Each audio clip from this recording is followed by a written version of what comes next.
अस्सलामुअलैकुम। Welcome to Parwaz digest.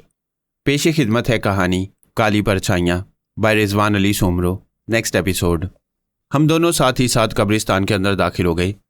मेरी ये किस्मत थी कि कब्रिस्तान के अंदर जलती हुई रोशनियाँ उस वक्त बंद थीं। मैं उसके साथ बातें करता हुआ कब्रों से बचता बचाता आगे बढ़ने लगा। मेरे साथ सिद्धू था जो बातें करता हुआ थोड़ा बढ़ गया। अब हम जिस जगह से गुजर रहे थे वहाँ अंधेरा थोड़ा ज़्यादा महसूस हुआ। अचानक मुझे ऐसा लगा कि सिद्धू मेरे साथ नहीं है, शायद ज़्यादा ही आगे निकल गया था। मैं इधर उधर देख रहा था कि अचानक एक अजीब सी महक मेरी कुव्वते शामा से टकराई। महक इंतहाई नागवार और नापसंदीदा थी। ऐसा लग रहा था कि जैसे करीब ही कोई लाश सड़ रही हो। वो महक काफूर और सड़े हुए गोश्त का मिला जुला इम्तजाज मालूम होती थी। सिद्धू, मैंने ज़ोर से आवाज़ दी, लेकिन जवाब नादारद। मैं खौफ भरी नज़रों से चारों तरफ देख रहा था। अचानक मुझे गहरे गहरे सांस लेने की आवाज़ सुनाई दी। मैंने इधर उधर देखा तो एक मकरू हंसी मेरे कानों ने सुनी, जैसे किसी कार का इंजन स्टार्ट हुआ हो। ये वही हंसी थी जो कि मेरे उस रात कानों ने सुनी थी। कौन? मैंने लरजते हुए लहजे में पूछा। जवाबन मैंने वही हंसी सुनी। मुझे नहीं पहचानते, हालांकि सारा जहां मुझे पहचानता है, चंद लोगों को छोड़कर अक्सरियत मेरी परिस्तार है। उसने अपनी बात मुकम्मल की। उसकी आवाज़ में मुझे सफाकी महसूस हुई। हैरत है, तुम भी मेरे परिस्तार हो और मुझे नहीं जानते। नहीं, मैं नहीं जानता। पहेलियां मत बुझवाओ, अगर बताना नहीं चाहते तो दफा हो जाओ। मेरी बात पर वो हंसा और फिर बोला, ऐ इमाम के गुमराह, मैं अंधेरे का शहंशाह हूं। तू मेरे बारे में सब जानता और फिर भी इनकार कर रहा है। उसने अपना तारुफ कराते हुए फखरिया लहजे में कहा। उसकी बात सुनकर मैं चौंक गया। पहले भी वो मुझे इमाम का गुमराह बेटा बोल चुका था। गोया वो मुझे जानता था। उसका दावा था कि मैं भी उसको जानता हूं। हालांकि जिंदगी में किसी ऐसे शख्स से मेरा वास्ता नहीं पड़ा। मैं तेरे सामने आता हूं, शायद तू मुझे पहचान ले। मैं अंधेरे में आंखें फाड़े देख रहा था कि कब वो अपने आप को जाहिर करता है। जब वो सामने आया तो ये वही था जिसका हुलिया मैं पहले बयान कर चुका हूं। तूने शंकर दास को फंसवा कर अच्छा नहीं किया।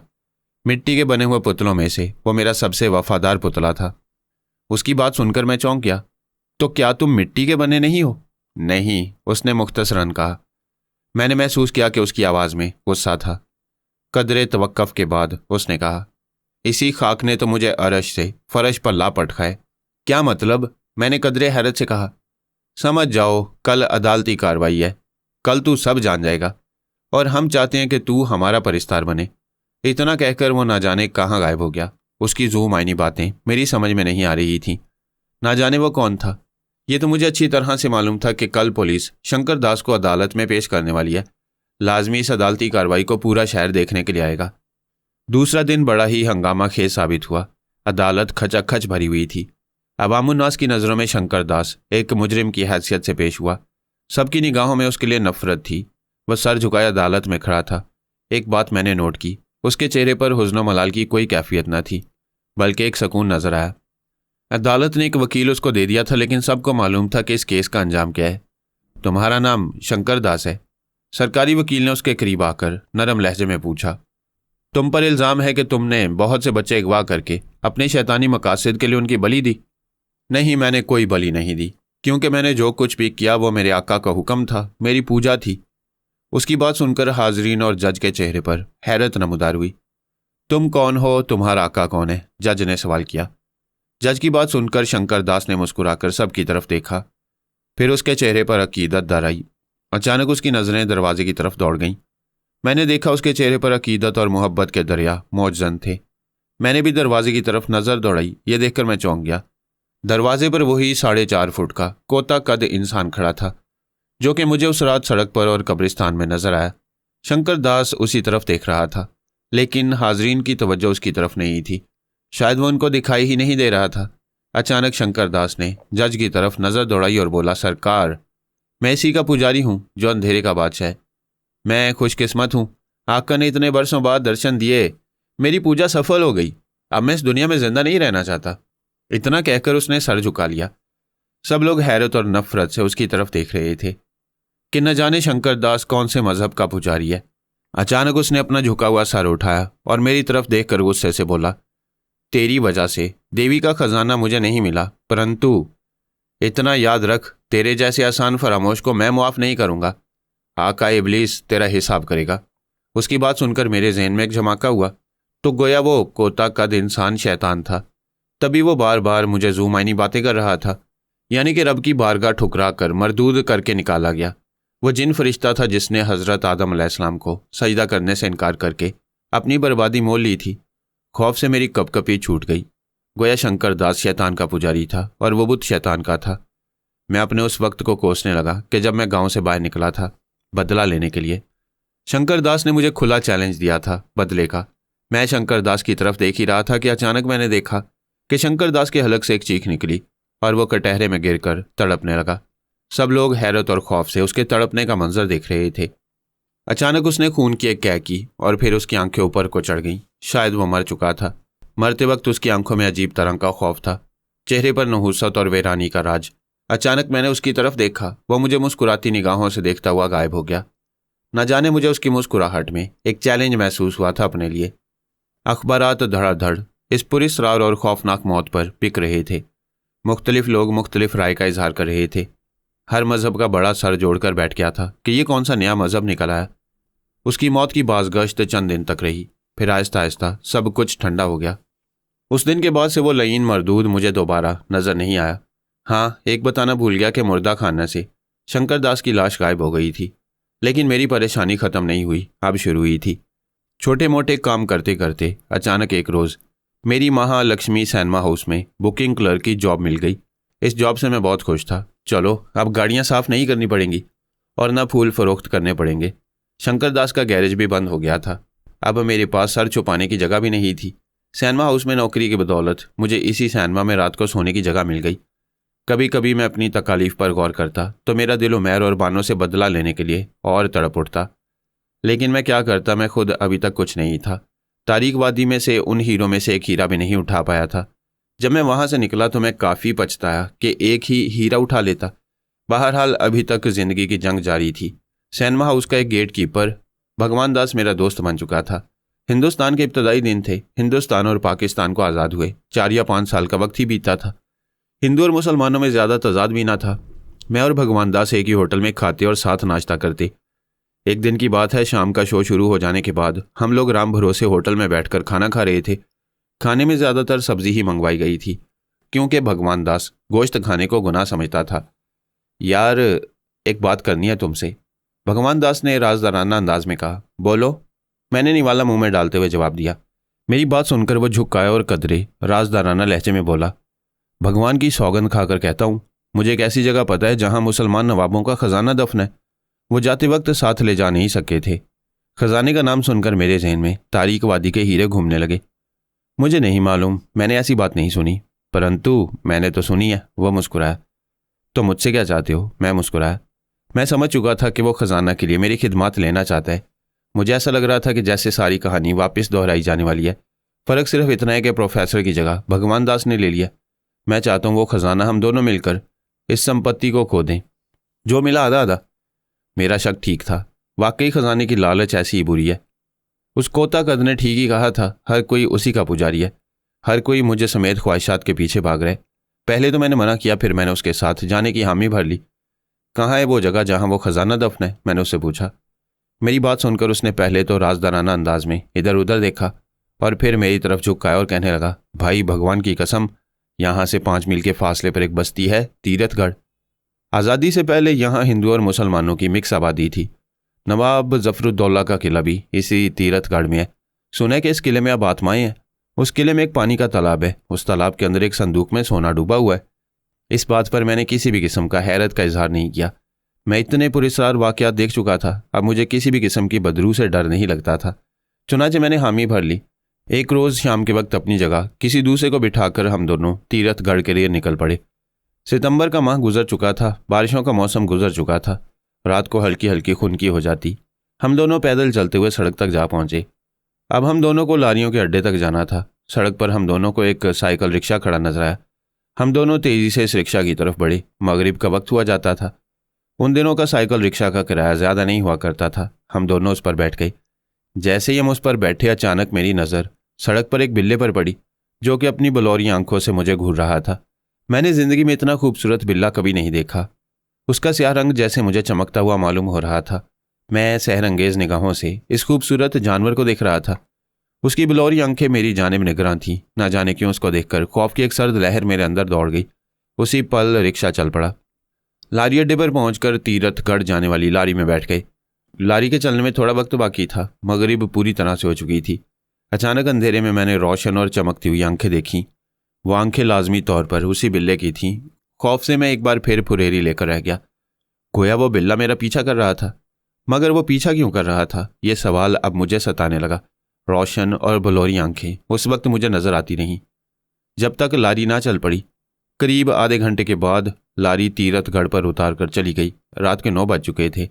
गांव के आवारा कुत्ते अजनबियों की बू पाकर भौंकने लगे थे। मेरा दिमाग अभी तक उस बिल्ले में लगा हुआ था। लारी से उतरकर हम दोनों किले की सिमत चलने लगे। पहाड़ी चक्कर काटकर उस किले के अकब में पहुंच गए। किले के अकब में एक टूटी हुई दीवार थी जिससे हम लोग किले के अंदर दाखिल हो गए। रात के 9 बज चुके थे। चारों तरफ अजीब से दिल दहला देने वाली खामोशी थी। यही वो किला है जहां तालाब में धन मौजूद है, भगवान दास ने कहा। भगवान दास की आवाज़ में मैंने खुशी महसूस की। अब भगवान दास ने टॉर्च रोशन कर ली थी। हम दोनों आहिस्ता आहिस्ता चलते हुए टॉर्च की रोशनी में आगे बढ़ रहे थे। थोड़ी देर के बाद हम एक पुराने तालाब के सामने पहुंच गए जो कि अब एक गंदा जौहड़ बन चुका था। तालाब की रोशनी में देखा कि इस तालाब का पानी स्याह और काला था। इसमें जमी हुई काई साफ दिखाई दे रही थी। मैं इधर उधर देख रहा था कि एक तेज किस्म की गुर्राहट सुनी। वो आवाज़ बिल्ले की थी जिसको सुनकर मैं चौंक गया। अचानक मैंने भगवान दास को किसी के बोझ तले गिरते हुए देखा। टॉर्च उसके हाथ से गिर चुकी थी। बिल्ली की तेज गुर्राहटें अब भी सुनाई दी और भगवान दास की दर्द भरी चीखें मेरी समात को मुतासिर कर रही थी। मैंने फौरन ही टॉर्च उठा ली। टॉर्च की रोशनी में मैंने देखा कि वो खूबसूरत बिल्ला भगवान दास पर सवार उसको बुरी तरह से भंभोड़ रहा है। भगवान दास को जख्मी हालत में देखा। अचानक वह भगवान दास को छोड़कर मुझे खूंखार निगाहों से घूरने लगा। उसकी निगाहों में मैंने अपने लिए नफरत और हकारत महसूस की। उस बिल्ले के पंजे और मुंह पर खून लगा हुआ था। मूजी ने भगवान दास का खून भी पिया था। यह लम्हा मेरे लिए काफ़ी हैरत अंगेज था। मैंने बिल्ले या बिल्लियों को इंसानी खून पीते नहीं देखा था। मैं इधर उधर देख रहा था। मुझे ऐसा लग रहा था कि वो बिल्ला मुझ पर हमला करने के लिए पर तोल रहा है। अचानक उसने एक जस्त लगाई और सीधा ही मुझ पर आ रहा। मेरे हलक से एक चीख निकली और मैं अपनी रौ में गिर पड़ा। अब मेरी दिल खराश चीखें किले की महदूद फिजाओं में गूंज रही थी। बिल्ला मुझे भंबोड़ रहा था। ऐसा लग रहा था जैसे कि वो मुझसे शदीद नफरत करता हो। अचानक मेरे हाथों में उसकी गर्दन आ गई। मैंने भरपूर कुव्वत से उसकी गर्दन दबाई, फिर दूसरे हाथ से दुम पकड़ी और उठ खड़ा हुआ। उस वक्त मेरे अंदर बड़ी ही फुर्ती आ चुकी थी। मैंने पूरी कुव्वत से उसकी दुम पकड़कर उसको धोबी पाट की तरह ज़मीन पर पटक दिया। 2-3 बार उठाकर उसको पटका था। मेरा ख्याल था कि इस तरह पटकने पर उस मरदूद का सर कचूमर हो जाएगा। जैसे ही मैंने छोड़ा वो भागता हुआ मुझसे थोड़ा दूर जाकर खड़ा हो गया। उसको एक भी खराश नहीं थी। ऐसा लग रहा था कि बिल्ला नहीं कुछ और हो। अब मुझे यकीन हो गया कि वो बिल्ला नहीं कुछ और है, कोई ऐसी शैतानी मखलूक जो मेरे पीछे लग चुकी है। बिल्ला बदस्तूर मुझे खूंखार नज़रों से घूर रहा था। मैं आहिस्ता आहिस्ता पीछे हटने लगा। मुझे पीछे हटता देखकर वो बिल्ला चौकन्ना हो गया और पीछे हटते ही मैं यकदम बैठ गया। अब मेरे हाथ में एक बड़ा सा पत्थर था। मैंने उस मनहूस पर पत्थर मारने के लिए हाथ उठाए ही था कि अचानक एक गुंजीली आवाज़ सुनकर चौंक गया। रुक जा ए इमाम के गुमराह बेटे। आवाज़ सुनकर मैं चौंक कर मुड़ा और फिर दूसरे ही लम्हे मेरी आंखें हैरत से खुली की खुली रह गईं, क्योंकि मेरे सामने वो कोता कद इंसान खड़ा था जो कि दर हकीकत बारगाहे खुदाबंदी से ठुकराया हुआ एक फरिश्ता जिन था। ये वही था जो कि सबसे ज़्यादा इबादत गुजार था, लेकिन अपने मुतकब्बराना अमल की वजह से रांदे दरगाह हुआ। अंधेरा हो जाने के सबब भी वो मुझे साफ नजर आ रहा था। ना जाने उसने ऐसा कौन सा सैर फूंक रखा था अपने ऊपर कि अंधेरे में भी नजर आ रहा था। वो मेरी तरफ तंजिया नजरों से देख रहा था, जबकि मैं फटी फटी निगाहों से उसकी तरफ देखे ही जा रहा था। तुम मुझसे क्या चाहते हो? मेरी बात पर वो हंस पड़ा और कहने लगा, तेरे में वो तमाम खूबियां जो तुझे मेरा सच्चा परिस्तार बना सकती हैं। उसकी बात सुनकर मैं चौंक गया। तो गोया शैतान मुझे अपना पुजारी बनने को कह रहा था। शैतान के पुजारी बनने की बात सुनकर मेरा दिल अंदर से कांप गया। लाख गुनाहगार सही, लेकिन मेरे दिल में ईमान की थोड़ी सी रोशनी बाकी थी। मैंने साफ मना कर दिया। मेरा इनकार सुनकर उसकी मनहूस आंखों में एक हैरत सी उभरी। दूसरे पल वो हंस पड़ा और कहने लगा, अगर तू मेरा कहा मान ले तो तेरी हर मुराद पूरी हो जाएगी। उसकी इस बात पर मैंने फिर इनकार कर दिया, क्योंकि ईमान की दौलत पर दुनिया का सौदा मुझे मंजूर नहीं था। तेरी मर्जी, मेरे जवाब पर उसने शाने उचकाए, लेकिन आना तुझको मेरे पास ही होगा। इतना कहकर उसने गजबनाक बिल्ले की तरफ देखा और कहा, शंकर दास। उसका अंदाज तहकमाना था। उसके मुंह से शंकर दास सुनकर मैं चौंक पड़ा, क्योंकि वो बिल्ला नहीं शंकर दास की रूह थी जो कि मुझसे बदला लेना चाहती थी। बिल्ले के रूप में मौजूद शंकर दास ने यह सब सुना और फिर छलांग लगाकर उस शैतान की पुश्त पर सवार हो गया और मेरी देखा देखी शैतान वहां से गायब हो गया। मैं हैरान और परेशान खड़ा रह गया। मेरा रुख शहर की तरफ था। मुझे मालूम नहीं था कि हालात ऐसा पलटा खाएंगे कि मुझे मजबूरन अंधेरे का पुजारी बनना पड़ेगा। दूसरे दिन दोपहर के वक्त मैं सैनमा में ड्यूटी पर था। पुलिस दंदनाती हुई अंदर दाखिल हुई। पुलिस वाले तादाद में 4 थे। जुबैर कौन है? एक पुलिस वाले ने बुकिंग मैनेजर से सख्त लहजे में पूछा। उसने कांपते हुए मेरी जानिब उंगली कर दी। मुझे देखकर पुलिस वाले चौंक गए। एक पुलिस वाला मेरी तरफ देखकर हकारत से बोला, तू ही है ना जो सेठ दुर्गा लाल के यहाँ डाका मारकर भागे? उसकी बात सुनकर मैं चौंक गया। नहीं, ये क्या बक रहे हो? मेरी बात सुनकर वो जैसे आग बगूला हो गया। उसने आगे बढ़कर थप्पड़ मेरे मुंह पर मारा। बकवास करता है, चल ससुराल तुझे बताते हैं, थानेदार ने गुस्से से कहा। इसके बाद उन लोगों ने मुझे जबरदस्ती पकड़कर पुलिस मोबाइल में डाल दिया। जेल की यात्रा बहुत ही खतरनाक थी। हर किस्म का जुल्म मुझ पर तोड़ा गया। मैं अच्छी तरह से समझ रहा था कि इसके पीछे किसका हाथ है। पुलिस ने थक हार कर मुझे अदालत में पेश किया। जज ने तासुबी होने का भरपूर सबूत दिया और मुझे 6 माह की कैद सुना दी। इन 6 माह में मुझ पर शदीद किस्म के जुल्म तोड़े गए। हत्ता कि एक बार मैंने एक सिपाही को बदली हुई नज़रों से देखा, जिसकी पादाश में मुझ पर जो तशद्दुद हुआ उसकी मिसाल नहीं मिलती। जेल के दौरान एक बार मैंने सोचा कि शैतान की बात मान लेता हूँ और उसका पुजारी बन जाता हूँ, मगर इस बात पर दिल नहीं मान रहा था। जेल से आज़ाद होने के बाद मैं अब फिर फटे हाल था, ना खाने का ठिकाना और ना रहने का। मैं फुटपाथ पर लेटा था कि एक हंसी की आवाज़ सुनकर चौंक गया। इस हंसी को लाखों में पहचानता था। ये उसी की हंसी थी जो मुझे अपना परिस्तार बनाना चाहता था। मेरी बात क्यों नहीं मान लेता? हरगिज़ नहीं मानूंगा, मैंने भी ढीठ बनकर कहा। मेरी बात पर मुझे हंसी की आवाज़ सुनाई दी। तू ज़रूर मानेगा। उसने इतना ही कहा था कि अचानक मैंने महसूस किया कि तेज़ किस्म की हवा चलने लगी। जैसे ही हवा रुकी, मंजर बदल चुका था। मैंने अपने आप को एक सहरा में पाया। सूरज मेरे सर पर चमक रहा था। प्यास की शिद्दत से मेरे हलक में कांटे पड़ रहे थे। चंद लम्हों में मुझे अंदाज़ा हो गया कि सहरा में जान बचाना बहुत मुश्किल हो जाएगा। अगर मुझे पानी ना मिला तो मैं मौत से किसी भी सूरत नहीं बच पाऊंगा। अचानक मैंने दूर एक बादलों का टुकड़ा देखा, जिसका साया महदूद फिजा को छांव दिए हुए था। मैं बादलों की सिमत आगे बढ़ने लगा। जैसे जैसे मैं आगे बढ़ता जाता, बादल दूर होता जाता। मैं उसके पीछे भागते भागते थक चुका था। थक्कन, भूख, प्यास और गर्मी की शिद्दत से बुरा हाल था। थकावट के सबब मैं रुक गया। अचानक दूर से मुझे नखलिस्तान दिखाई दिया। बादल का टुकड़ा नखलिस्तान के पास जाकर रुक गया था। मैं भागता हुआ इस नखलिस्तान में दाखिल हो गया। यूं लगता था नखलिस्तान में जैसे मुझे जन्नत मिल गई हो। दूर दूर तक खूबसूरत फूल, पौधे, घास और पानी नजर आया। पानी और खुशनुमा पौधों को देखकर तो जैसे मेरी तबीयत ही हरी हो गई। पानी देखकर मैं उसकी तरफ लपका। जैसे ही पानी के नज़दीक पहुंचा तो अचानक मुझे वही खड़ा नजर आया। ये सब तेरा हो सकता है, मगर गुलाम बन जा। उसकी बात सुनकर मैं चौंक गया। अगर मैं इसकी बात मान लूँ तो सब मिल सकता है, और ना मानने की सूरत में ईमान ज़रूर सलामत रहता। ऐसे खाने पर मैं मौत को तरजीह देता हूँ। जवाबन मुझे हंसने की आवाज़ सुनाई दी। अबर मेरे सर से हट चुका था। धूप की शिद्दत से मेरा सर चकरा रहा था। कभी दिल में इरादा आता कि शैतान की बात मानकर सारे दुख दर्द दूर कर लूं। अचानक किसी ने मुझे एक जोरदार किस्म का धक्का दिया। धक्का खाते ही मैं बुरी तरह से लड़खड़ाते हुए गिर पड़ा। जैसे ही मैं संभला, मैंने अपने आप को जन्नत में पाया। मैंने इर्द गिर्द के माहौल पर निगाह दौड़ाई तो ये देखकर हैरान रह गया कि मैं सहरा से एक खूबसूरत कमरे में पहुंच चुका हूँ। ना जाने वो कौन सा गोरख धंधा है शैतान का कि वो कौन सा नया हरबा इस्तेमाल करता है, मेरी समझ से बाहर था। शैतान हमेशा इंसान को अपने खूबसूरत हरबों का लालच देकर फंसा देता है। चारों तरफ निहायत ही कीमती पर्दे लटके हुए थे। कमरे का फर्नीचर निहायत ही कीमती और खूबसूरत था। गर्ज कमरे की सजावट साहिब खाना के ज़ौक़ का मुंह बोलता सबूत थी। मैं खुद एक मसहरी पर दराज था, जिसका गद्दा शायद हवा का बना हुआ हो। मेरे बदन की हर जुम्बिश से गद्दा नीचे दब जाता। ये सब देखकर मुझे अपना गाँव याद आने लगा। सोने के लिए एक टूटी हुई चारपाई मुझे मुयस्सर थी। मेरे जिस्म पर निहायत ही कीमती और नफीस लिबास था। मैं हैरान था कि मैं सहरा की गर्मी से इस जन्नत में किस तरह और क्यों कर पहुंच गया। अभी मैं सोच ही रहा था कि अचानक मैंने देखा कि कमरे का दरवाज़ा खुला है।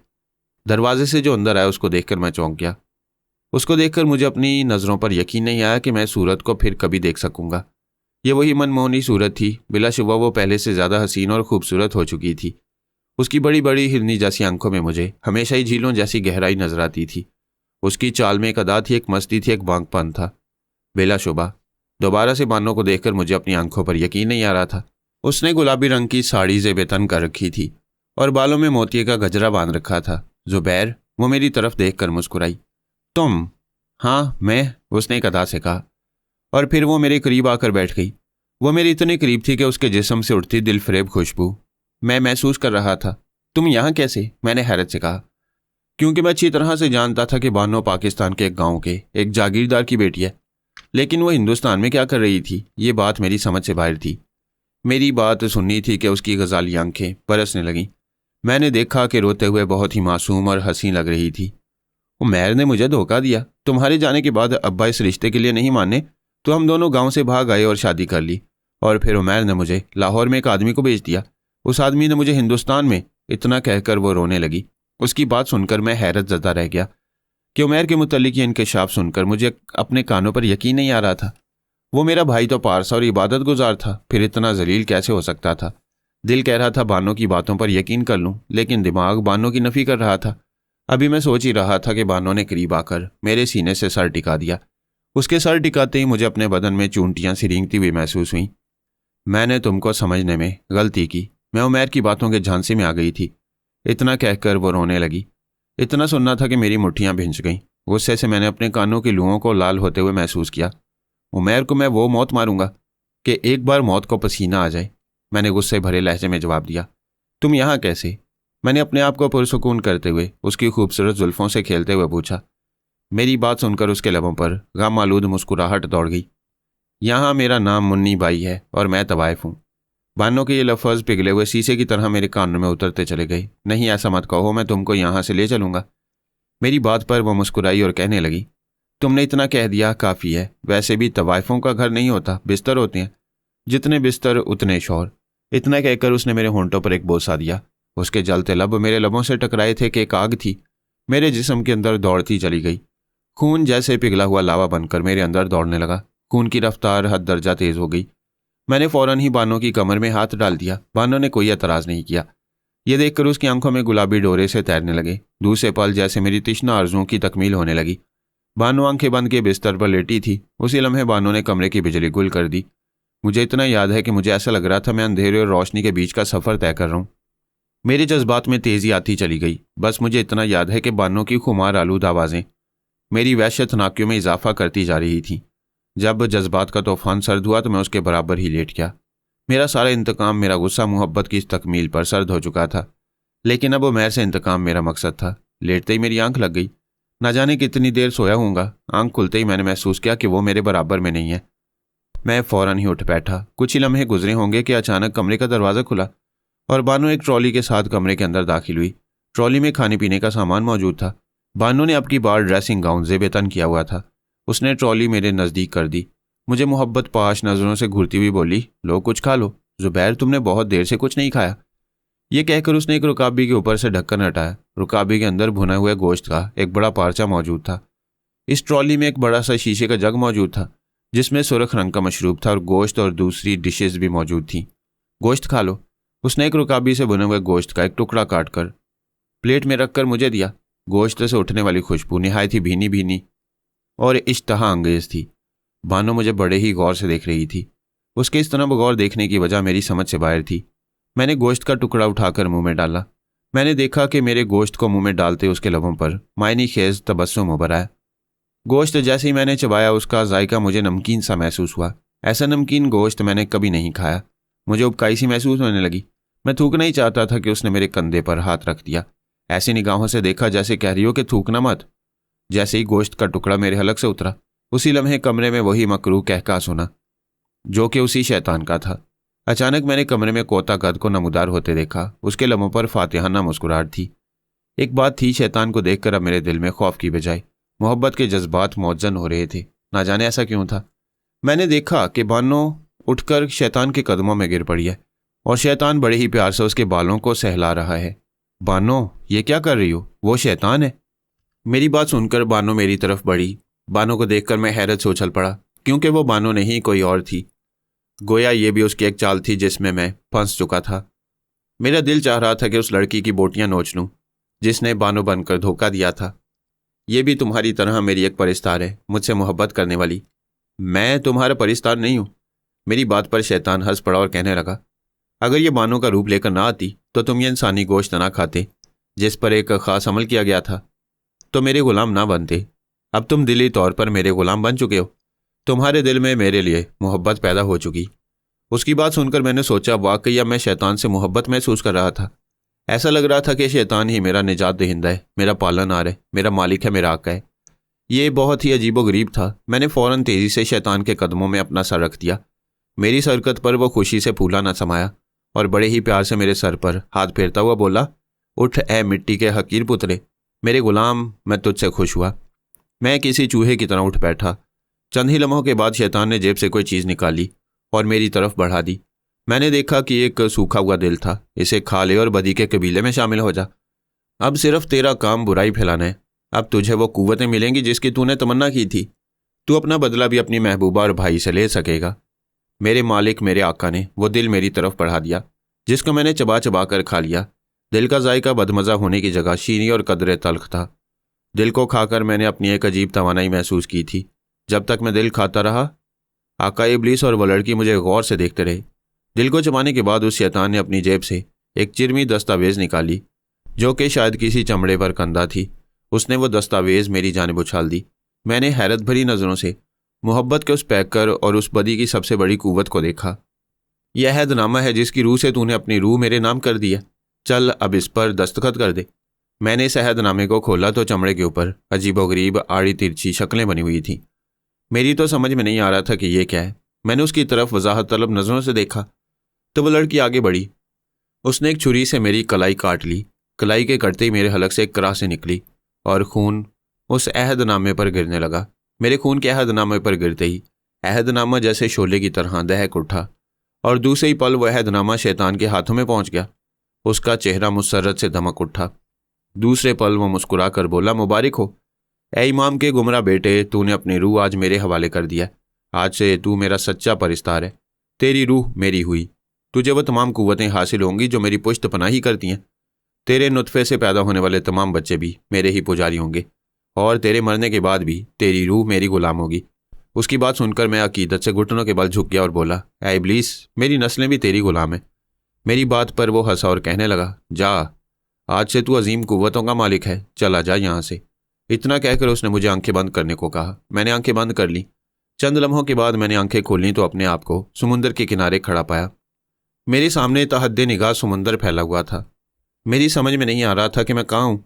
उस लड़की ने बानों की हमशक्ल बनकर मेरे जज्बात से खेला। मेरा दिल तो चाहा था कि मैं उसकी बोटियाँ नोच लूँ। आका इब्लीस ने मुझसे कहा था कि मैं अब शैतानी कुव्वतों का मालिक बन चुका हूँ, मगर इन कुव्वतों का इस्तेमाल कैसे करना है मुझे ये नहीं मालूम था। मैंने साहिल की तरफ चलना शुरू कर दिया। चलते चलते मुझे काफ़ी देर हो गई। अचानक मैंने कहीं कुर्बा जवार से सीटी की घुटी घुटी आवाज़ सुनी। शायद जहाज़ के विसल की आवाज़ थी। मैं सीटी के ताक़ुब में चल पड़ा। अचानक मैंने जहाज़ के हूटर की आवाज़ सुनी। मैं तेज़ी से उस आवाज़ की सिमत बढ़ गया। जैसे ही थोड़ा आगे गया, साहिल पर मुझे एक जहाज़ खड़ा नजर आया। साहिल पर जहाज़ इतना दूर खड़ा था कि मुझे उस तक जाने के लिए किसी कश्ती की ज़रूरत पेश आती। मैं मायूस हो गया कि अब मैं जहाज़ पर कैसे जाऊँ। अचानक आका इब्लीस की शफकत भरी आवाज़ मेरे कानों से टकराई, तू दिल से मेरा नाम ले फिर देख। मैंने दिल ही दिल में आका को पुकारा। फिर मुझे ऐसा लगा कि जैसे किसी ने मेरे पैरों को पर लगा दियो, जैसे तेज़ हवा चल पड़ी हो। मैं सोच ही रहा था कि मैंने अपने आप को जहाज़ के अर्शा पर खड़ा पाया। जहाज़ के अर्शा पर गहरे काले बादल छाए हुए थे जिसकी वजह से जहाज़ पर अंधेरा छाया हुआ था। हैरत अंगेज़ बात यह थी कि बाकी समुंदर पर तेज़ धूप थी, अर्शे पर गहरा काला अंधेरा था। मैं हैरत से इधर उधर देख रहा था। चले आओ अजनबी, कौन हो तुम? मेरी बात सुनकर वो हंस पड़ी। हंसी सुनकर एक लम्हे के लिए मैं मबहूत होकर रह गया। आवाज़ बेहद दिलकश थी। मैं उस आवाज़ के पीछे चल पड़ा। वो आवाज़ अर्शे के पीछे वाले रैकिंग की तरफ से थी। मैं उस रैकिंग की तरफ जा पहुंचा। मैंने एक साए को देखा जो झुका हुआ था। मैं जैसे उसके नज़दीक पहुंचा, खुशामदीद सफ़ीना ज़ुल्मात में, उसने मेरे करीब आकर कहा। दूसरे पल वो पीछे हट गई और बोली, तुम्हारे कपड़ों से बदबू आ रही है, इनको उतार दो। अगर मैंने कपड़े उतार दिए तो पहनूंगा क्या? मेरी बात सुनकर वो हंस पड़ी और कहने लगी, कपड़े उतार देने से कोई फ़र्क नहीं पड़ेगा। अंधेरे में हम दोनों एक दूसरे को नहीं देख सकेंगे। तो क्या इस जहाज़ पर बिल्कुल ही रोशनी नहीं? मेरी बात सुनकर वो दोबारा हंसी। शायद बात बात पर हंसना उसकी आदत थी। ये सफ़ीना ज़ुल्मात है जहाँ रोशनी नहीं होती। यूँ समझ लो कि इस जहाज़ पर आका इब्लीस की हुकूमत है। उसकी बात सुनकर मैं खामोश रहा। थोड़ी ही देर के बाद मैंने अपना लिबास उतार दिया। अब सिर्फ मेरे जिस्म पर ज़ेरे जामा ही था। मेरे लिबास उतारते उसने मेरा हाथ थाम लिया। उसके हाथ थामते ही मैं फुरेरी लेकर रह गया। उसका लम्स इंतहाई हरारत आ गई और निशात परवर था। मेरे पूरे जिस्म में एक सनसनी सी दौड़ गई और चूंटियां सी थी जो बदन पर रेंग रही थी। उसी लम्हे मेरे कानों ने किसी शीरख्वार बच्चे के रोने की आवाज़ सुनी। आवाज़ सुनकर मैं चौंक गया। आका का हुक्म है, तुम इस बच्चे के खून से गुसल करो। बच्चे के खून से गुसल करने की बात सुनकर मैं कांप गया। ज़्यादा कांपने की ज़रूरत नहीं है, ये खून तुम्हारी कुव्वतों का दवाम बख्शेगा। ये बात मेरे लिए हैरत अंगेज थी कि उसने मुझे कांपते हुए कैसे देख लिया। इतना कहकर उसने मेरा हाथ दोबारा पकड़ा और मुझे खींचती हुई एक ऐसी जगह ले गई जो कि एक तय खाना था। तय खाने में चारों तरफ अंधेरा ही अंधेरा था। मुझे अंधेरे में कुछ भी दिखाई नहीं दे रहा था। चंद लम्हों के बाद उसकी आवाज़ मेरे कानों से टकराई। सामने चबूतरे पर एक ताबूत है, उसमें एक बच्चा है, उसका खून तुम्हारी कुव्वतों को जगा देगा।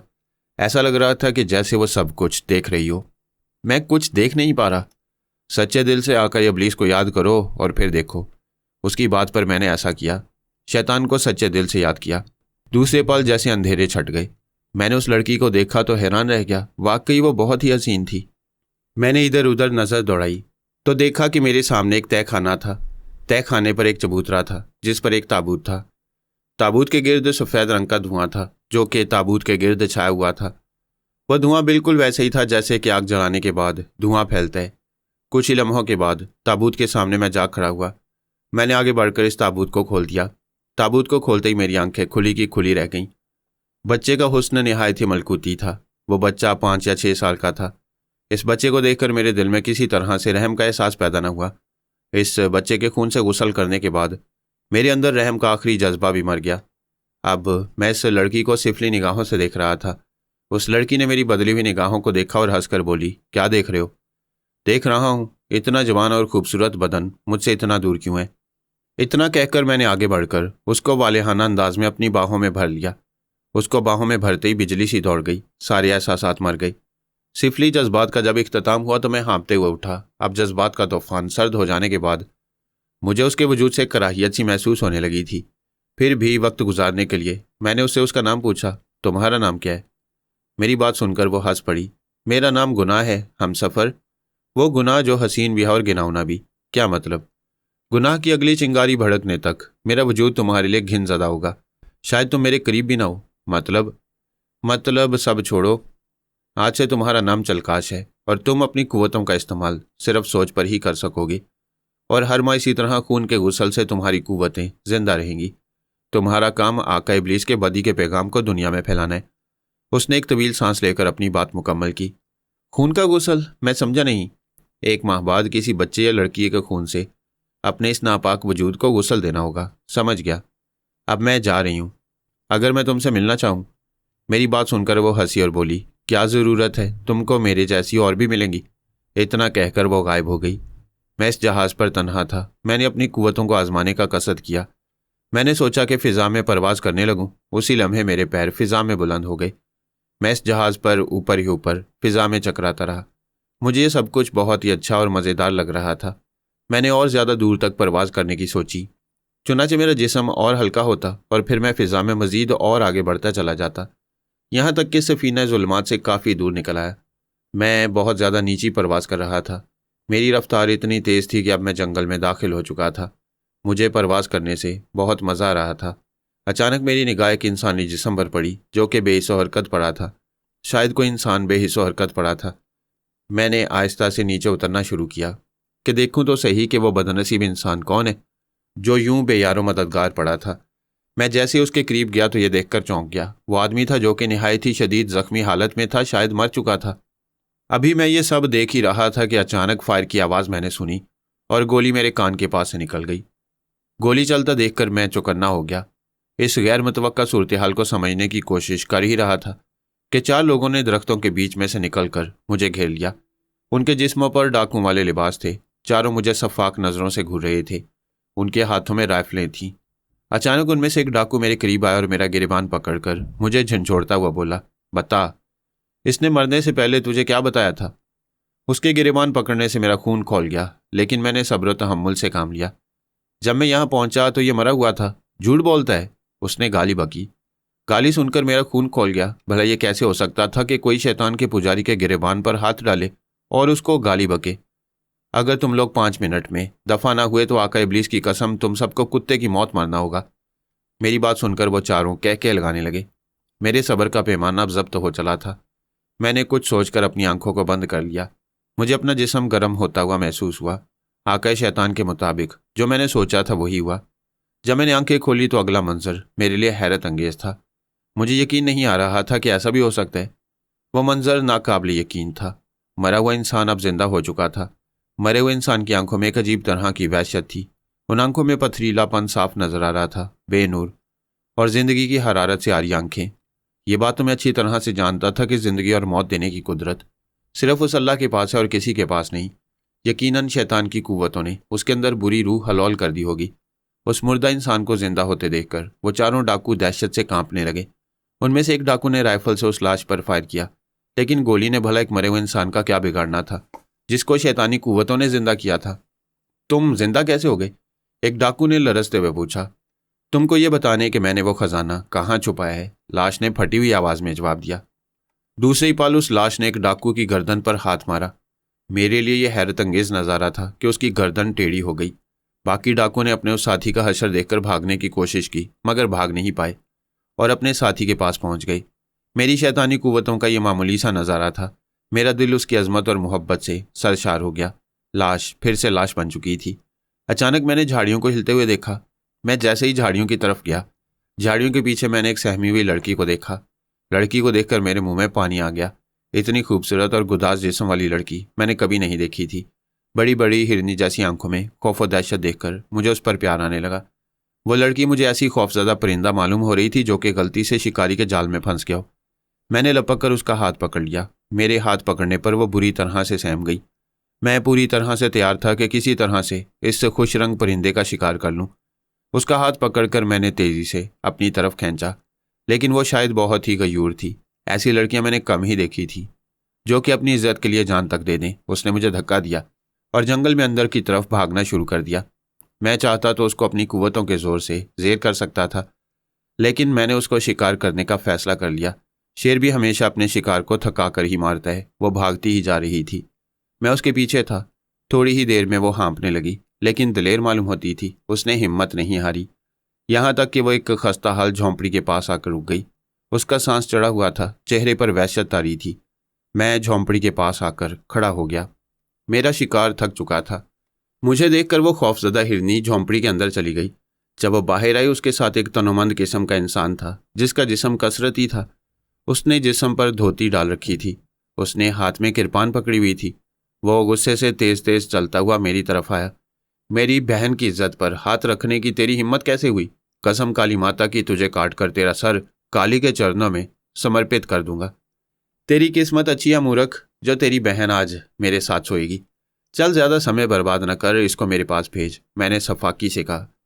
मेरी बात सुनकर वो शदीद गुस्से में आ गया। उसने किरपान का एक भरपूर वार मुझ पर किया, मगर मैं झुकाई देकर पीछे हट गया और अपने दाएं हाथ से उसकी गर्दन पकड़ ली। वो किसी कमजोर और बेजरर चूहे की तरह मेरे बाजू में झूल रहा था। उसी पल मैंने आंखें बंद कर ली। आंखें बंद करने के बाद मैंने जो कुछ सोचा वही हुआ। उस गयूर और गैरतमंद भाई का सर किसी खरबूजे की तरह फट गया। ये सब देखकर लड़की की चीख निकल गई। लड़की अंदर की तरफ भागी, मैं भी उसके पीछे गया। लड़की दीवार से लगी किसी बकरी की तरह कांप रही थी। मैं शैतान तो था, लेकिन अब मैं मुकम्मल शैतान बन गया। उसने मुझे भगवान के खुदा के वास्ते दिए कि उसकी इज्जत खराब ना करूं, मगर मैं बाज ना आया। जब मैं हाँफता हुआ उठा तो वो बेहोश हो चुकी थी। उसके चेहरे पर करबनाक तासुरात थे। बाहर निकला, थोड़ी दूर पैदल चला। सामने ही एक नदी थी। नदी से नहाकर निकला तो मेरे सामने वही कोता कद खड़ा था जिसको देखकर कभी मैं डर जाया करता था। उसको दोबारा देखकर मेरे दिल में मुसर्रत की लहरें दौड़ गईं। मैं फौरन ही उसके पास जाकर सजदे में गिर गया। शैतान की संगत में ये भूल गया था कि सजदा सिर्फ उस ज़ात को करना चाहिए जो कि सजदे के काबिल है। इस शिरक की भरपूर सज़ा मुझे मिली, जिसकी तफसील मैं आगे बयान करूँगा। उठ ए हकीर मिट्टी के पुतले, बुराई का तेरा ये आगाज़ अच्छा रहा। शुक्रिया मेरे आका, मैं सजदे में ही रहते हुए बोला। मैं तुझको वो कुव्वतें अता करूँगा जो मेरे किसी पुजारी के पास नहीं, अनायत है मेरे आका की। मेरी अकीदत और मोहब्बत देखकर शैतान खुशी से फूला न समाया। अगर मेरा बाप उमरदीन आज जिंदा होता तो शर्म से डूब ही मरता। एक इमाम का बेटा शिरक जैसा घिनौना और नाकाबिले मुआफ़ी जुर्म कर रहा था, लेकिन वली के घर शैतान और शैतान के घर वली होना कोई अनहोनी बात नहीं। ये तो सब उसका काम है जो कभी कभी नेकों के घर शैतान पैदा कर दिया करता है। चंद लम्हा तक वो मेरी तरफ देखता रहा और फिर बोला, मेरे पुजारी दुनिया के चप्पे चप्पे पर फैले हुए हैं। उनका मकसद यह है कि मेरी तालीमात को आम करें, बदी और बुराई को सारी दुनिया में आम करें। दुनिया में खुद को नेक और पारसा समझने वाले लोग भी मेरे गुलाम हैं। मुझे अपने हर पुजारी के बारे में मालूम रहता है कि वो कहाँ और क्या कर रहा है। मैं चाहता हूँ तुम जितना बदी फैलाओ उतना ही अच्छा है। ज़रूर मेरे आका, मैं मुस्कुराया। मेरी बात सुनकर वो ज़ोर से कहका लगाकर हंस पड़ा। काफ़ी देर तक वो हंसता रहा।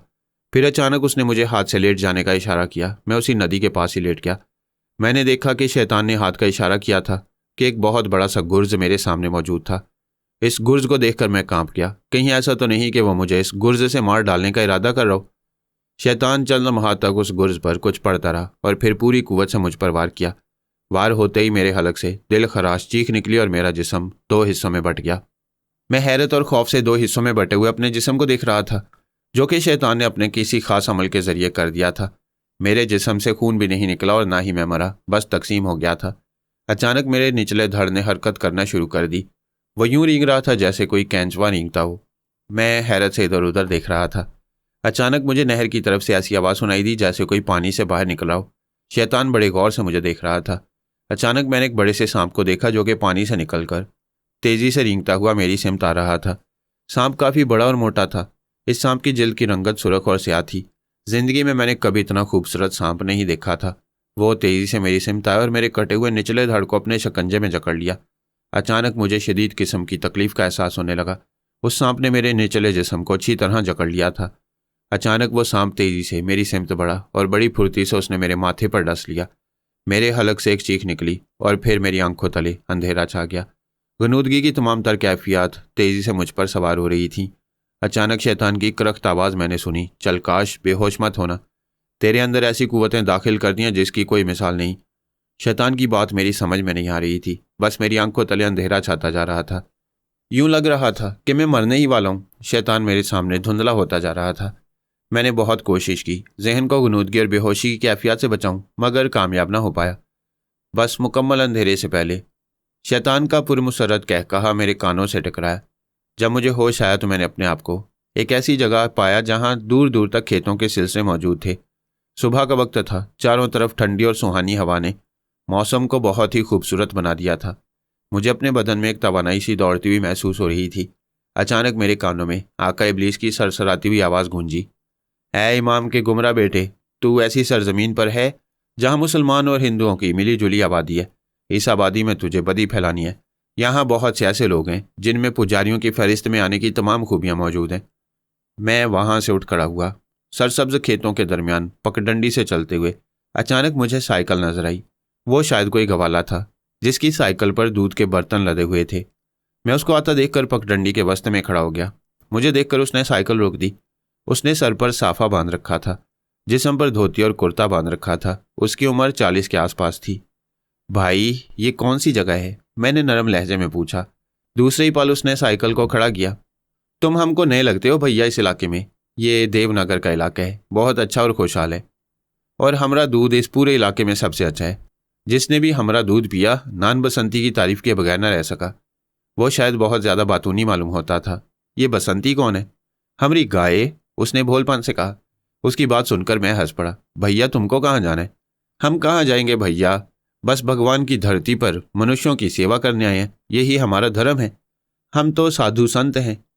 मेरी बात सुनकर वो हक्का बक्का रह गया और हैरान नज़रों से देखने लगा। मेरे जिस्म पर धोती कुर्ते को देखकर शायद वो परेशान हो गया। भैया, क्या वाकई साधु और ऋषि हो? हाँ जी, मैं मुस्कुराया। मेरी बात सुनकर वो देहाती दौड़कर मेरे कदमों में गिर गया और बोला, भगवान तेरी लीला अपरंपार है, मेरी मदद करो ऋषि जी। मैंने उसको कदमों पर गिरे देखकर एक ठोकर मारी जिससे वह दूर हो गया। पापी, तेरी बातों से पाप की बू आती है। मेरी बात सुनकर वो हैरान रह गया और फिर फूट फूट कर रोने लगा। महाराज, मेरी मदद करो। उसकी बात सुनकर मैंने दिल में सोचा कि शैतानी मसलिक पर लाने के लिए ये बंदा उस पर पूरा उतरता है। तो हम परस्ती के शिकार लोग बहुत ही जल्द शैतानी मसलिक पर आ जाते हैं, क्योंकि जब तक इंसान एक बात ना समझ ले कि हर चीज़ सिर्फ और सिर्फ अल्लाह से होती है और किसी से नहीं, ना कोई बाबा और ना कोई वली। मैं तेरी मदद ज़रूर करूँगा, परंतु तू अपना पाप बता। मेरी बात सुनकर वो हिचकिचाया और फिर कहने लगा, महाराज मेरी बहन बहुत बीमार हो गई है, उसको मेरे पाप लग गए हैं। मैंने एक बूढ़ी अंधी भिखारन को मैला कर दिया था, उसने मुझे शराब दिया और आत्महत्या कर ली। उसके बाद मेरी बहन ऐसी बीमार हुई कि चारपाई पर लग गई। उसकी बात सुनकर मैं दिल ही दिल में मुस्कुराने लगा। वाकई औरत जिसको मिल जाए छोड़ता कोई नहीं। चल मैं चलता हूँ, अगर तेरी बहन ठीक हो गई तो तुझको मेरी बात मानना होगी। मेरी बात सुनकर उसने इस बात में सर लाया और मुझे अपनी साइकिल पर बिठा लिया। मशरिक से उभरते हुए सूरज की रोशनी में पूरी बस्ती बेदार नजर आ रही थी। औरतें अपने नीम पुख्ता मकानों में घरेलू कामकाज में मसरूफ थीं, जबकि बच्चे टोलियां बनाए खेल कूद में मसरूफ थे। मुझे साइकिल पर बैठा हुआ देखकर बस्ती वालों में सनसनी सी दौड़ गई। सब लोग मुझे अपना कामकाज भूल कर देखे जा रहे थे। उनकी निगाहों में मुझे दिलचस्पी और खौफ के आसार नजर आ रहे थे। मुख्तलिफ रास्तों से गुजरते हुए जब हम पीपल के दरख्तों के कुंज के करीब से गुजरे तो चारपाई पर बैठे हुए एक अधेड़ उम्र शख्स जो कि एक हुक्का गुड़गुड़ा रहा था, मुझे देखकर वह चौंक गया और अपने हुक्के को छोड़कर मेरी तरफ हैरत भरी नजरों से देखने लगा। उसके गिर्द जमीन पर बैठे हवारियों की निगाहें भी हमारी जानिब उठ गईं। ये किस भिखारी को पकड़ लाया तू तीरथ दास? उस हुक्का वाले शख्स ने तंजिया अंदाज में कहा।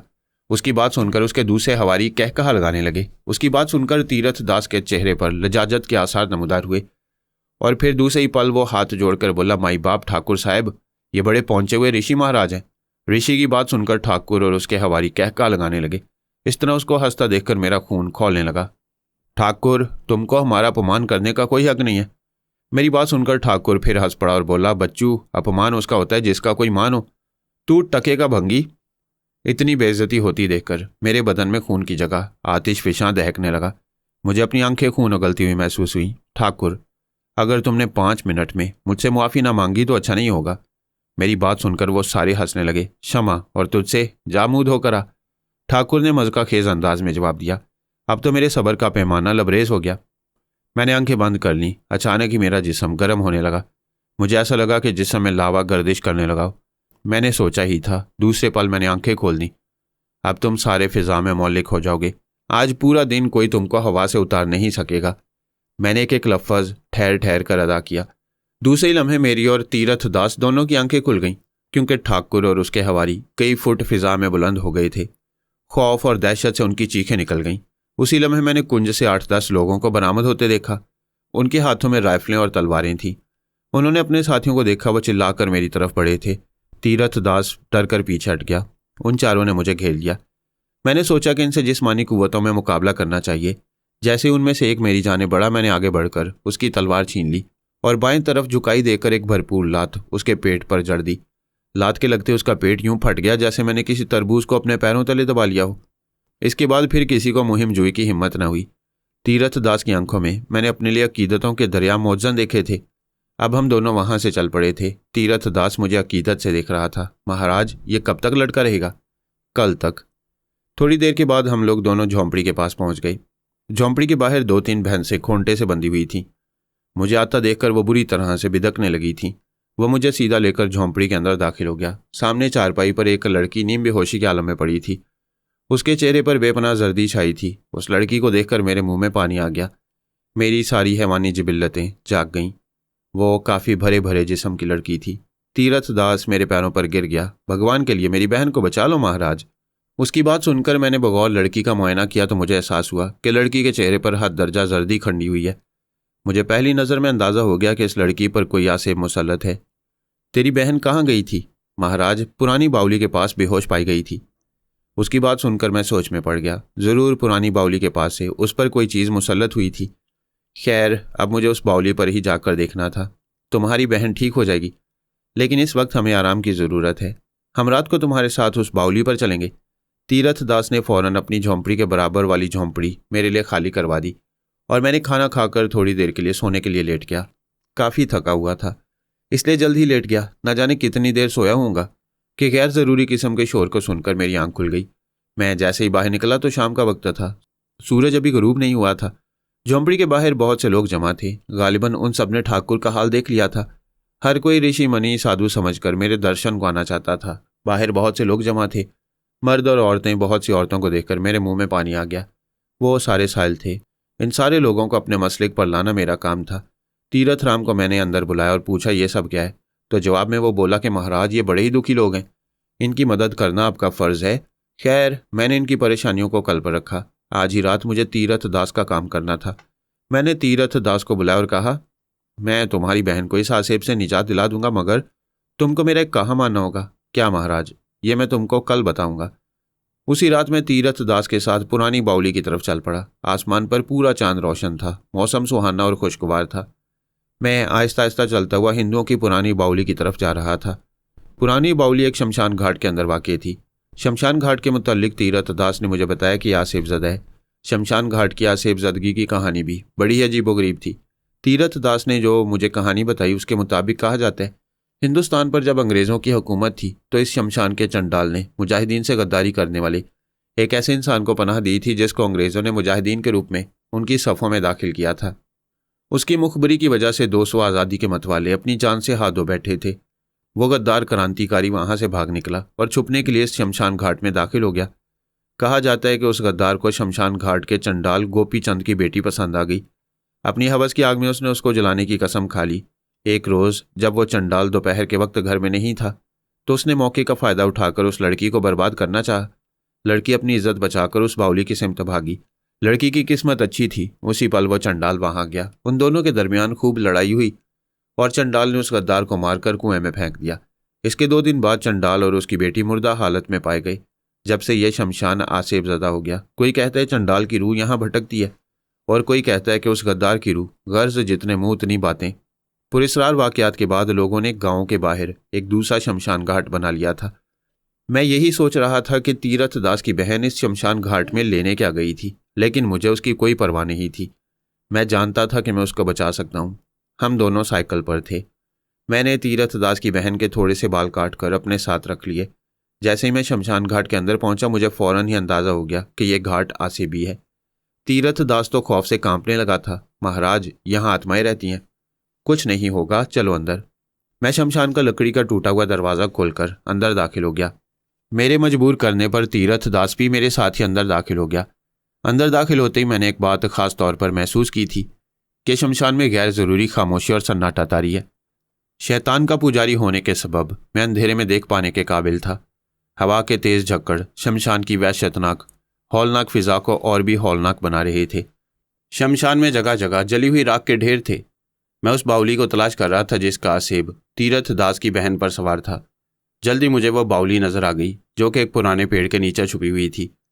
जैसे ही मैं उस पेड़ के नीचे पहुंचा, एक अजीब सी खौफनाक आवाज़ सुनकर चौंक गया। वो आवाज़ ऐसी थी जैसे कि बहुत सारी खौफनाक और जहन्नुमी रूहें मिलकर चिल्लाई हों। इस अजीब सी हौलनाक आवाज़ को सुनकर तीरथ दास थर थर कांपने लगा। उसके हलक से दिल खराश चीख निकली और वह बाहर की जानिब भागता चला गया। तीरथ दास के इस तरह डरकर भाग जाने पर मुझे गुस्सा तो बेहद आया, लेकिन क्या करता, उसकी भी मजबूरी थी। कमज़ोर और आम इंसान वाकई बहुत डरपोक होता है, शैतानी कुव्वतों से खौफजदा होने वाला। मैं आहिस्ता आहिस्ता बावली के नज़दीक पहुंचा। बावली यानी कुएं की मुंडीर बहुत ही ऊंची थी। मुझे उस मुंडीर के साथ 2 पत्थर रखे हुए नजर आए जो कि एक दूसरे के ऊपर थे। मैं मुंडीर के ऊपर चढ़कर बावली के अंदर झांकने लगा। अगर इब्लीस की दी हुई शैतानी कुव्वतें मेरे साथ ना होती तो शायद मैं कभी भी इस अंधेरे कुएं में देख ना पाता। वो बावली इम्तदाद ज़माना के पेश नज़र अंदर से सूख चुकी थी और इसमें सांप, बिच्छू और मुतअद्दिद हशरातुल अर्ज़ के अलावा रूहों की मौजूदगी को मैंने देखा। ये सब देखकर मैं फ़ौरन ही बावली की मुंडीर से नीचे उतर आया। माहौल खौफनाक और आसेबी था। शैतानी कुव्वतों का साथ ना होता तो शायद मैं डरकर कभी का भाग चुका होता। मैंने उस आसेबी शमशान घाट में इधर उधर देखना शुरू कर दिया। जल्दी मुझे जमी हुई राख नजर आई जिसमें इंसानी जिस्म के हड्डियों के टुकड़े जो कि जलने से रह गए थे मौजूद थे। मैंने तीरथ दास की बहन के बाल उस राख पर रख दिए। दिल ही दिल में आका इब्लीस को याद करने लगा। उसकी दी हुई कुव्वतें मेरे जहन में ताज़ा होने लगी। एक बहुत ही खतरनाक शैतानी किस्म के मंत्र के बोल मैं बहुत तेज़ तेज़ दोहराने लगा। मेरा पूरा जिस्म पसीने में तर होने लगा। मेरी नज़रें उस बावली पर थीं। अचानक उन बालों ने आग पकड़ ली जो इस बात का सबूत था कि मेरा अमल कामयाब जा रहा है। मैंने सफ़ेद रंग का धुआं उस बावली से बुलंद होते देखा। अब वह धुआं एक इंसानी पैकर का रूप ले रहा था। चंद ही लम्हों के बाद वह धुआं मुकम्मल मर्द का रूप ले चुका था। धुएं का पैकर सीधा चकराता हुआ मेरी जानिब बढ़ा। कौन है तू? मैंने उसको देखकर मुखातिब किया। मेरे सवाल पूछने पर मुझे गहरे गहरे सांस लेने की आवाज़ सुनाई दी। मैं तुझसे आका इब्लीस की निस्बत सवाल करता हूँ, बता कौन है तू? इतना कहकर मैंने आका का दिया हुआ एक मंत्र उस पर फूंका। मेरे फूंक मारने की देर थी कि फिजा गैर इंसानी चीखों से लरज उठी। मेरा नाम शंकर नारायण है। मुझे फिरंगियों ने बागियों की जासूसी के लिए भेजा था। मेरे कारण 200 बागी मारे गए, जिसकी वजह से मुझे वहां से भागना पड़ा और मैं इससे शमशान घाट में आ गया। चंडाल की बेटी राधा मुझे पसंद आ गई थी, इसलिए मैं उसके साथ अपनी वासना पूरी करना चाहता था। परंतु उसका पिता मुझसे ज़्यादा शक्तिशाली निकला। उसने मुझे मारकर इस बावली में फेंक दिया। मैंने दोनों को मार दिया। अब जो भी औरत इससे शमशान घाट में आती है, मैं उसके साथ हवस ज़रूर पूरी करता हूँ। तो तुमने तीरथ की बहन को क्यों पकड़ा? वो तो यहाँ आई भी नहीं थी। मेरी बात सुनकर मुझे घुटी घुटी हंसी की आवाज़ सुनाई दी। वो अपने यार के साथ यहाँ मुंह काला कर रही थी। जब ही मैंने उसको पकड़ लिया और उसके यार को मार दिया। बस तू उसको छोड़ दे, बहुत हो गया तेरा खेल। हरगिज नहीं, बहुत दिन के बाद कोई नारी मिली है, कैसे छोड़ दूं? जवाबन मैं भी हंस पड़ा और उसको कहा, देख बच्चू, जाना तो पड़ेगा, क्योंकि जो कन्या हमको पसंद आ जाए हम उसको छोड़ते नहीं। मेरी बात पर उससे धुएं के पैकर ने जवाब ना दिया। बस उसकी आंखों में तागुती कुव्वतों का रक्स तेज हो गया। वो मेरी तरफ देखता रहा। उसकी आंखों में एक रंग आता और एक जाता। दूसरे ही पल मेरी जानिब उसने हाथ उठाकर झटका। अगले लम्हे जो कुछ भी हुआ देखकर मैं भी हैरान रह गया। मैंने उसकी उंगलियों की पोरों से आग के शोलों को निकलते हुए देखा, जो कि तेजी से मेरी जानिब लपके थे। फिर अचानक ही मेरे नज़दीक पहुंचकर उन शोलों का रुख मुड़ गया। अब वो शोले बड़ी ही तेजी से उसकी तरफ बढ़े। दूसरे ही पल उस धुएं के पैकर को उन शोलों ने अपनी लपेट में ले लिया। फिजा गैर इंसानी चीखों से गूंज उठी। अचानक मैंने इब्लीस की सरसराती हुई आवाज़ सुनी, चल काश कोई मेरे कबीले से ताल्लुक़ रखने वाला तुझे नुकसान नहीं पहुंचा सकता। जा, वो ठीक हो गई है। मैं वहां से निकल आया। तीरथ दास बाहरी पीपल के पेड़ के नीचे खड़ा कांप रहा था। मुझे देखकर उसकी जान में जान आई। महाराज, भगवान का शुक्र है आप वापस आ गए। भगवान का नाम सुनकर मुझे अजीब सा लगा। एक फुरेरी सी जिस्म में दौड़ गई। बहरहाल मैं उसके साथ वापस गांव आ गया। उसकी बहन वाकई तंदुरुस्त हो चुकी थी। उसके जिस्म की जर्दी अब गायब हो चुकी थी। अब पहली बार मैंने उसकी बहन को देखा। वाकई वो किसी जंगली हिरनी की तरह थी। उसके जिस्म के अंग अंग से मस्ती सी फूट रही थी। वो किसी पुरानी शराब की मानेंद थी जो बरसों से किसी के पिए जाने के मुंतजिर हो। तेरी बहन ठीक हो गई है। मेरी बात सुनकर वो खुश हो गया और मेरे कदमों में गिर पड़ा। उसके कदमों में गिरते ही एक सुकून और राहत का एहसास हुआ। मैंने एक शाने बेनियाजी से उसको दोनों कंधों से उठाते हुए कहा, उठ बालिक, हम तेरी बहन पर एक शुभ मंत्रों का उच्चारण करेंगे, जिससे तेरी बहन हमेशा के लिए बुरी शक्तियों से महफूज हो जाएगी। मुझे क्या करना होगा महाराज? तुझे इस चंद्रमा से 2 रातों के लिए अपनी बहन को हमारी कुट्टी में छोड़ना होगा, जहां मैं देवताओं के लिए एक मंत्र का उच्चारण करूंगा। उसके बाद हमेशा के लिए ठीक हो जाएगी और देवता जो चीज़ मुझे देंगे वो तुझे खानी होगी। मेरी बात सुनकर उसने अकीदत से सर झुका लिया। उसके जाने के बाद मैं अपनी झोंपड़ी में आकर चारपाई पर लेट गया। मेरे ख्वाबों में तीरथ दास की बहन का सरापा घूम रहा था। मुझे लेटे हुए थोड़ी ही देर हुई थी कि तीरथ दास ने बाहर से मुझे आवाज़ दी। जैसे ही बाहर निकला तो उसके हाथ में मिट्टी का एक बर्तन था, जिसमें खाने पीने का सामान मौजूद था। उस थाली में थोड़े चावल और सालन मौजूद था। मुझे वैसे अब खाने की ज़रूरत भी नहीं थी। उसका दिल रखने के लिए मैंने वो प्लेट ले ली। चावल बदमज़ा थे, लेकिन मैंने खा लिए। खाने के बाद मैंने प्लेट एक तरफ रखी। अचानक मैं आवाज़ सुनकर चौंक गया। मैंने सामने देखा तो मेरे सामने वही खड़ा था जो कि अब मेरा आका था। मैंने उसको देखकर अकीदत और एहतराम में अपना सर झुका लिया। ए अजीम आका शैतान, तूने अपने बंदे के पास हाजिरी दी। बंदा तेरा एहसानमंद है। जवाबन उसके मकरू होंठों पर मुस्कुराहट दौड़ गई। बदी और गुनाह की राह में किसी को अकेला छोड़ना हमारी सरशत नहीं। तू बस बदी और गुनाह फैलाता रहे। जो कोई मकरो फरेब के मेरे इन हथियारों का इस्तेमाल करता है और मेरे करीब हो जाता है, कल से तुझे यही करना है। लोगों को झूठी अकीदत में फंसाकर उनको खुदा से दूर करना ही तेरा मकसद है। जब ही मेरा अहद पूरा होगा, तू बेफिक्र हो जा आका। तेरा अहद तेरा गुलाम अपनी जान देकर भी पूरा करेगा। मुझे यकीन है तू इन बेअकीदा लोगों में एक मसीहा बनकर उभरेगा। इतना कहकर वो शैतान वापस चला गया। दूसरे दिन सुबह के वक्त वहां लोगों का एक जम्मे गफीर जमा था, जो कि एक ऋषि मनी साधु का इस्तकबाल करने जमा हुए थे, जिसने एक ऐसे ठाकुर को कष्ट दिया था जिसने उनकी जिंदगी अजीरन कर दी थी। मैं लोगों में निकल आया। मजमा में वो ठाकुर भी मौजूद था जिसको मैं थोड़ा सबक सिखा चुका था। ठाकुर के चेहरे पर शर्मिंदगी के आसार थे। धन्यवाद हमारे जो आप चरण पे धारे। ठाकुर मेरे कदमों में गिरता हुआ बोला। इसके बाद लोग आते गए और कदमों में गिरते चले गए। लोगों के मुख्तलिफ मसाइल थे जिनको हल करना मेरा काम था। दरअसल इन लोगों को शैतानी मसलिक पर लाना था। इन बेअकीदा लोगों को शैतान का वो दिल खिलाकर अपने राह पर लाने के लिए इतनी मेहनत करनी पड़ रही थी। देवनगर में हिंदू और मुसलमानों की मिक्स आबादी थी। यूं तो बहुत से लोग मेरे पास मुरादें लेकर आते। इतने लोगों की मदद की कि लोग मेरे गर्विदा हो गए थे। ये वाकया एक मुंशी की जवां साला बेवा का था, जो कि हर हाल ही में अपने शौहर के इंतकाल हो जाने के बाद बेवा हो गई थी। पति के मरने के बाद उसने एक दूसरे आदमी से शादी रचा ली। वो आदमी अब उसको लेकर मेरे पास आया था। उसका नाम राम भली था। राम भली गांव का पोस्टमैन था। उसकी आंखों से आंसू रमा थे। उसको रोता देखकर मैंने उससे पूछा, क्या हुआ? महाराज, मैं बर्बाद हो गया। इतना कहकर वो फिर रोने लगा। उसके यूं रोने से मुझे उलझन होने लगी। मैंने उसको झिड़कते हुए पूछा, रोना है तो बाहर जाकर रो, बात ठीक से बता। महाराज, मेरी 2 भैंसें मर गईं। इतना कहकर वो फिर रोने लगा। तो फिर मैं क्या करूं? महाराज, मेरे पास यही 2 खूबसूरत जानवर थे जिनके दूध से मेरी गुजर बसर थी, परंतु उस मरदूद ने हांडी उतारकर उनको मार दिया। किस मरदूद ने मार दिया? मेरी समझ में नहीं आ रहा था। महाराज, उसका नाम मुंशी लाल है। वो काली माँ का पुजारी है। उसकी जगह तीरथ दास ने राजदाराना अंदाज में जवाब दिया। ओह, तो तुम अब क्या चाहते हो? मैंने राम भली को मुखातिब किया। महाराज, मैं चाहता हूँ मेरा नुकसान पूरा हो जाए और मलून का अंजाम बुरा हो। राम भली ने आंसू पहुँचते हुए कहा। जरूर होगा, अपना हाथ आगे कर। राम भली ने कुछ ना समझते हुए अपना हाथ मेरी तरफ बढ़ा दिया। मैंने इधर उधर देखा तो जमीन पर एक पत्थर पड़ा था, जो मैंने उस पत्थर को उठाकर मुट्ठी में दबा लिया। उस पर कुछ पढ़कर फूंका। जब मैंने मुट्ठी खोली, तीरथ दास समेत सब लोग हक्के बक्के रह गए, क्योंकि वो पत्थर सोने का हो चुका था। धन भाग महाराज, वो ये कहता हुआ मेरे कदमों में गिर पड़ा। उसके इस तरह मेरे कदमों में गिरने से मेरी अना को सुकून मिला। उसके जाने के बाद मैंने दूसरे साइलों को निपटाया। अब मैंने मुंशी लाल को देखना था। अगर मैं मुंशी लाल को शिकस्त दे दूं तो फिर मेरा बोलबाला हो सकता है। आज वैसे भी चांद की रात थी और आज की रात तीरथ दास की बहन की खूबसूरती का खिराज वसूल करना था। चुनाचे मैंने बड़ी खूबसूरती से आज रात का बोल दिया था। रात को जब आसमान पर पूरा चांद निकला तो मेरी झोंपड़ी में तीरथ दास की बहन पहले से मौजूद थी। उसको देखकर तो मेरा दिल बाग बाग हो गया। खूबसूरती और जवानी का वो भरपूर शाहकार थी। वो रात मेरी जिंदगी की सबसे अनमोल रात थी जब मैंने उसका कुर्ब हासिल किया। दूसरे दिन मैंने तीरथ दास को दिल खोलकर बाकायदा तौर पर शैतान के शागिर्दों में शामिल कर लिया। दिल खाते ही मैंने महसूस किया था कि उसके अंदर का भोलापन जैसे रुखसत हो गया था। एक शैतानियत से उसके अंदर फैल गई थी। अभी और बहुत से दिल खिलाने बाकी थे। शैतान का पैरोकार बनने के बाद मुझ में नाकाबिल यकीन तब्दीलियां पैदा हो चुकी थीं। गंदमी रंगत स्याही माइल हो चुकी थी। आंखें हर वक्त सुरख रहती। दिल पर हर वक्त एक बोझ सा अंधेरा सा महसूस होता। दूसरे दिन मुझे ठाकुर के यहाँ दावत पर जाना था। जब से उसको सबक सिखाया था वो मेरा मुरीद बन चुका था। तीरथ दास मेरे साथ ही था। दिल खाने के बाद वो अच्छी तरह समझ चुका था मैं कौन हूँ। जैसे मैं बाहर निकला मुझे राम भली आता दिखाई दिया। राम भली ने आते ही मेरे सामने हाथ जोड़ दिए। उसके चेहरे पर खुशी के आसार नुमाए थे।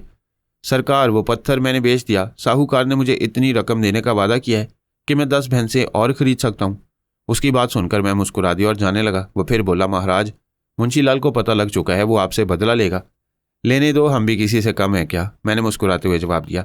उसके जाने के बाद तीरथ राम बोला, चिलकाश महाराज, आका इब्लीस की कसम, मुंशी लाल बड़ा 9 सरबाज है।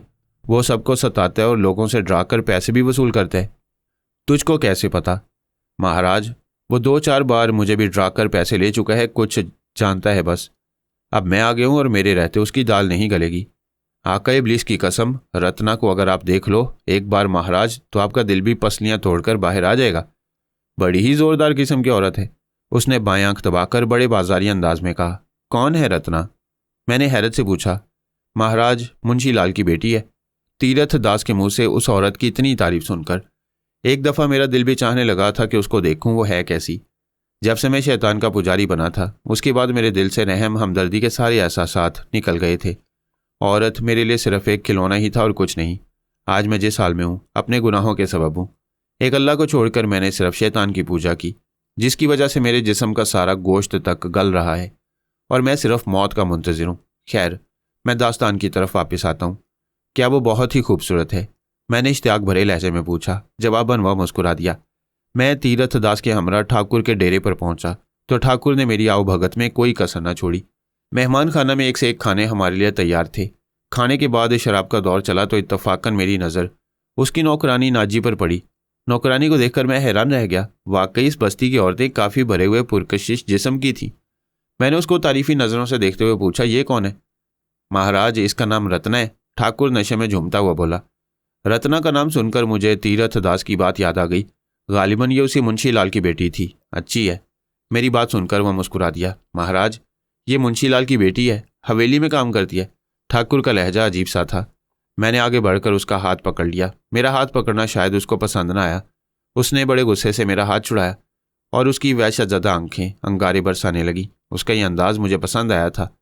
सुंदरी, ये जानकर तुझे खुशी होगी, हम तुझे अपनी सेवा में स्वीकार करते हैं। मेरी बात सुनकर वो गुस्से में बोली, अपनी शक्ल देखी है? मैं मुंशी लाल की बेटी हूँ। हवेली में काम करने ज़रूर आती हूँ, मगर अपनी इज्जत का सौदा नहीं किया। उसका ये बेबाक जवाब मेरे गुस्से को भड़काने के लिए काफ़ी था, मगर मैं कभी भी उस पर गुस्सा न करता। उसका गुस्सा देखकर ठाकुर खौफ से कांपने लगा। दूसरे ही पल वो बोला, तू नहीं जानती ये महान ऋषि मनी साधु है।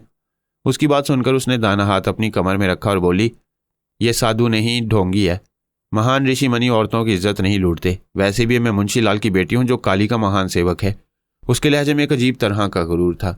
उसकी बात सुनकर मैं चौंक गया। इसका मतलब ये था कि उसका बाप भी कुछ पुरस्कार कुव्वतें रखता था, जब भी वो इतना उछल कूद रही थी। कोई शैतान के अजीम पुजारी को इतना गिरा हुआ समझे। क्या है तुम्हारे बाप के पास जो तुमको बचा सके? मैंने तंजिया अंदाज में पूछा।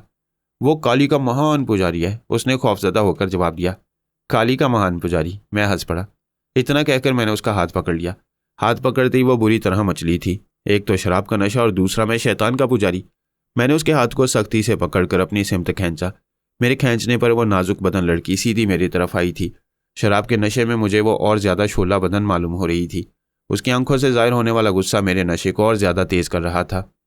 मेरे इस तरह कलाई पकड़े जाने पर वो बहुत गुस्से में नजर आ रही थी। उसकी खूबसूरत हिरनी जैसी आंखों में खून की तमाजत बढ़ गई। मैंने 2-3 झटकों में ही उसके लिबास को नोच कर रख दिया। जब उसका गुदराया हुआ बदन उसके फटे हुए लिबास के नीचे से तलू हुआ, मुझे समेत सबकी आंखें खीरा हो गईं। वाकई वो हुस्न का मुंह बोलता शाहकार थी। मैंने एक झटका मारकर उसको नीचे गिरा दिया। दोनों हाथों से सख्ती से उसका मुंह दबा दिया। उसकी बड़ी बड़ी आंखों में नफरत और कहर का जहन्नुम दहक रहा था। उसने मचल मचल कर मेरी गिरफ्त से निकलने की कोशिश की। उसकी जद्दोजहद ज्यादा देर तक साथ न दे सकी। अपने आप गीना के टूट जाने पर वह फूट फूट कर रो दी। मैं उसका रोता हुआ छोड़कर बाहर निकल आया। मुझे नहीं मालूम था कि काली देवी के एक भगत की बेटी के साथ जुल्म किया था। मुझे नहीं मालूम था कि वो मेरे साथ मुकाबले पर आकर खड़ा हो जाएगा। जब से मैं शैतान का पुजारी बना था, मेरे अंदर खवातीन के लिए हवस ज्यादा बड़ी थी। उसी रात हम दोनों को राम भली के यहाँ भी जाना था। हम लोग दोनों घर से बाहर निकले ही थे कि अचानक मेरी नज़र आसमान पर दूर दो रोशन, सुरख और मुतहरिक दायरों पर पड़ी। वो दायरे बड़ी तेजी से परवाज करते हमारी तरफ आ रहे थे। मैं इन दायरों की तरफ बड़ी ही हैरत से देख रहा था कि ना जाने वो क्या चीज़ है। यही हाल तीरथ दास का भी था। जैसे ही वो दायरा बड़ा हुआ, मैंने तीरथ दास को बुरी तरह से चौंकते हुए देखा। वो दोनों दायरे दरअसल 2 हांडियां थीं, जिनके गिर्द आग के गोले मुतहर्रिक नजर आ रहे थे। भागो, ये मुठ है। तीरथ दास चिल्लाया। मुठ? मैंने हैरत से पूछा। जादू की हांडी जो कि एक दफा किसी के लिए उड़ाई जाए तो शिकार करके ही पलटती है।